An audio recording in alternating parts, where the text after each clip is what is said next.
ठाण्यात president cup India 2026 tennis cricket स्पर्धेचा भव्य शुभारंभ. सलमान खान, एकनाथ शिंदे यांच्यासह दिग्गज सेलिब्रिटींची उपस्थिती, 1 कोटींचे बक्षीस, देशभरातील 16 संघांचा सहभाग.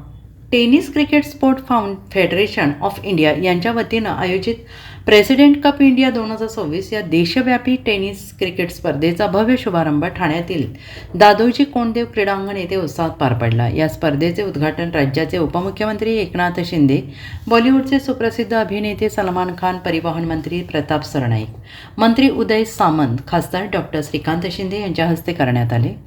या स्पर्धेत देशातील विविध राज्यातील 16 संघ सहभागी झाले असून स्पर्धा 31 मार्च ते 5 एप्रिल दरम्यान रंगणार आहे. आणि विशेष म्हणजे या स्पर्धेची बक्षीस रक्कम थेट 1 कोटी रुपयांपर्यंतची वाढवण्यात आलेली आहे. पहिल्या दिवशी महाराष्ट्र वॉरियर्स आणि कर्नाटक रॉयल किंग्ज यांच्यात सामना रंगणार असून मोठ्या संख्येनं क्रिकेट प्रेमींनी उपस्थिती लावली आहे. Bureau report, SBN Marathi, Thane.